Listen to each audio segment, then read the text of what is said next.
ነይ የኔ አንበሳ ነይ። ተባረኪልኝ ቤተሰብ። እንግዲህ እኔ በቃ እግዚአብሔር ይፈች ይነት እስቲ በደንብ ልቀፍሽ ነኝ። ከተነሳን አንታይም ሁላ እንዴት አሰብሽው? እኔ እኮ ግራ የገባኝ እንደዚህ ብዙ ነው ያለኝ ታውቂያለሽ። እና ወርቅን ወስቲኝ ላምን አልቻልኩም። ማለት እንደዚህ አይነት ከለሩ ነው ታዲያ ቼክ ማስደረግ ትችላለህ ካላመንከኝ። ወርቅ ነው የመቁጠሪያው ምናምን እንትኖቹ እነዚህ አንቺ ግን ከባድ ሰው ነሽ ማርያም። እና ማለት ነው በጣም ሪዲት ይላል። በጣም ለፍቻለሁ። ምንድን ነው የምትፈልጊው? አሁን ቤተሰብም እናንተም ይቅርትልኛላችሁ ትናንት ስለጠፋሁ። ኧረ እንኳን ጠፋሽ።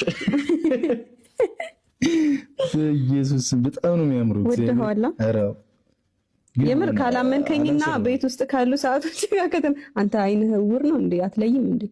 ቼክ አድርግ።